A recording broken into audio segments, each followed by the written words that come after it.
another poem about a wheelchair. I've always kind of, one of the things that tends to happen with a lot of poems when people write about the body,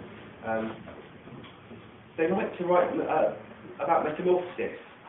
A lot of people have written about metamorphosis to do with the body because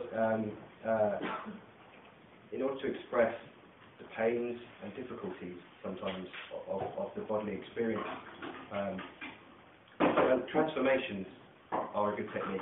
It's a good technique. It's a good idea to have somebody transform into something in order to metaphorically show a pain or a bodily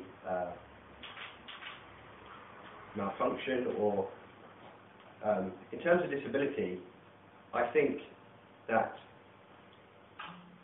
it's kind of, it doesn't feel completely honest to me.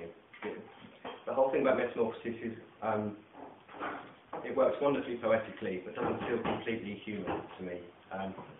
I think that it kind of romanticises disability, and that's the thing that's difficult. It's difficult not to make yourself into kind of a myth. I'm not a myth, I'm just a person, and we're all just people in bodies.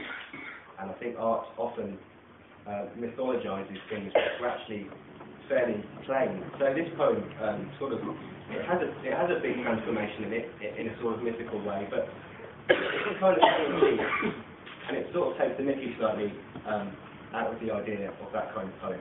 It's called Dream Invertebration. The girl I'm seeing is given this dream. You're always in it, she tells me, but you're not in the wheelchair.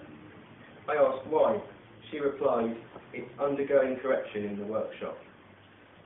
In the absence of a wheelchair, I am walking on one paw like a Cirque du Freak performer.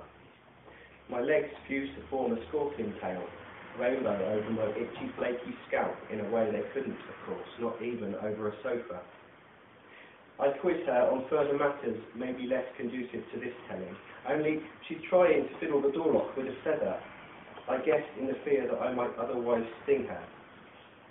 I've been running her recurring dream through a workshop on the net. No one gets it, telling me, right where you'd have gone to if you had been in it. You've a strong hand, go with it. Ah, it stings.